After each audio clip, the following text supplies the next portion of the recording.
Hi guys, எல்லாருக்கும் வணக்கம் guys. இந்த வீடியோவில் நம்ம என்ன பார்க்க போகிறோன்னா, இந்திய அணியை பார்த்தா மற்ற அணிகள் பயப்படுறாங்க. இதுதாங்க இருக்கிற உண்மை.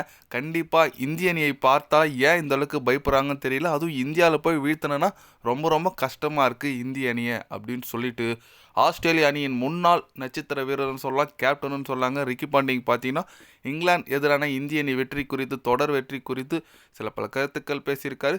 அவர் என்ன பேசினார், ஏது பேசினார் சொல்லிட்டு வீடியோவில் டீட்டெயில்டாக பார்க்கலாம். அதுக்கு முன்னே நீங்கள் நம்ம சேனலுக்கு புதுசாக வந்திருந்தீங்கன்னா ஒரு சப்ஸ்கிரைப் மட்டும் பண்ணிவிட்டு வாங்க, வீடியோக்குள்ளே போகலாம். ஆமாங்க, இந்தியா vs இங்கிலாந்து பார்த்தீங்கன்னா இப்போ தான் T20 சீரிஸ் நடந்து முடிஞ்சிச்சு. அது 4-1 சொல்லிட்டு இந்தியா வின் பண்ணிட்டாங்க. அது குறித்து ரிக்கி பாண்டிங் என்ன சொன்னாருன்னு கேட்டிங்கன்னா, இந்திய அணி ஒரு ஆபத்தான அணியாக வளம் வந்துட்டு இருக்காங்க, அதில் எந்த விதமான சந்தேகம் இல்லை. இருந்தாலும் இந்திய அணியை பார்த்து அவங்க நாட்டில் விளையாடினா கண்டிப்பாக மற்ற அணிகள் பயப்படுறாங்க. ஸ்பெஷலி பார்த்தீங்கன்னா T20யில் இந்திய அணி இப்போ ரொம்ப அபாரமாக விளையாடிட்டு வந்துட்டு இருக்காங்க. அது எக்ஸாம்பிள் இங்கிலாந்து எதிரான 5th T20 போட்டி விளையாடினதை பார்த்து தான். என்ன அடிங்க அடித்தாங்க. கண்டிப்பாக இங்கிலாந்து பந்து வீச்சாளர்கள் என்ன பண்ணுறதுனே தெரியல. இந்திய அணிக்கிட்ட நல்ல ஆல்ரவுண்டிங் டீம் இருக்குது, அதனால் ஜெயிக்கிறாங்க.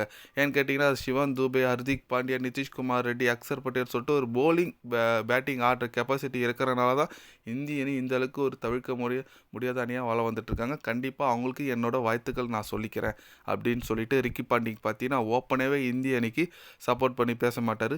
தலைவர் சத்தியமாக இதுமாரி பேச மாட்டாருங்க. ஏன்னா சப்போர்ட் பண்ணியே பேச மாட்டார். அவர் தலைவர் எப்பவுமே இந்தியாவை கொஞ்சம் மட்டம் தட்டி தான் பேசுவார். அவங்க நாட்டுக்கு போயிட்டாலே இந்தியா அப்படி எப்படின்னு பேசுவார்.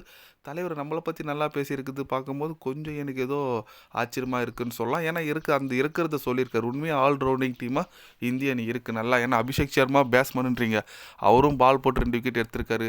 அக்சர் பட்டேல், அப்புறம் நம்ம சிவன் துபே, ஹர்திக் பாண்டியா சொல்லிட்டு நல்ல ஒரு ஆல்ரவுண்டிங் டீமாக தான் இந்திய அணி இருக்குது. அதனால தான் இந்த வெற்றிக்கு முக்கிய காரணம். இன்றைக்கி பார்த்தீங்கன்னா நம்ம ஓடிஐ போட்டி தொடங்க போதுங்க. முதல் ஓடிஐ போட்டி நாக்பூரில் இந்தியா vs இங்கிலாந்து. இல்லை என்ன எல்லாருமே ஆர்வமாக இருக்கான்னு கேட்டால் மேக்ஸிமம் இந்த தமிழ்நாட்டு பீப்புள் ஏன் ஆர்வமாக இருக்கான்னு கேட்டிங்கன்னா, இன்றைக்கி வருண் சக்கரவர்த்தி டெபிட் ஆவாரா? எஸ், அந்த கேள்விக்கு தாங்க இன்றைக்கி விடை தேடிட்டு இருக்காங்க. இன்றைக்கி எப்படியாச்சும் அவர் எப்படி சொல்லுது, நம்ம வருண் சக்கரவர்த்தி கண்டிப்பாக பிளேயிங் லெவலில் வரணும். அதுதான் இப்போ எல்லாமே இயங்கிட்டு இருக்காங்க. ஏன்னா T20லாம் அவர் கொடுத்த மெரசலான பர்ஃபார்மன்ஸை பார்த்து பிசிசிஐ கௌதம் கம்பீரா, தம்பி நீ அப்படியே இதுக்கு வாடா, ஓடிக்கு வாடா, நல்லா பண்ணுறடா அப்படின்னு சொல்லிட்டு தூக்கி போட்டாங்க.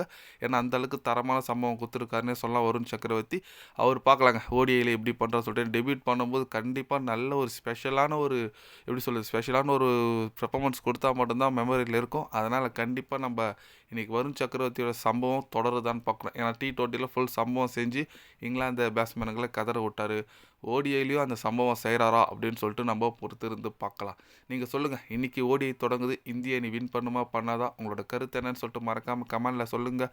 இது போன்ற ஸ்போர்ட்ஸ் நியூஸாக தெரிஞ்சுக்கணுன்னா சேனலை சப்ஸ்கிரைபர் லைக் ஒன்று படிக்குங்க. கண்டிப்பாக கிரிக்கெட் பற்றி day by day channel update வரும். மறக்காமல் சப்ஸ்கிரைப் மட்டும் கொஞ்சம் பண்ணி வச்சுக்கோங்க. நன்றி, வணக்கம்.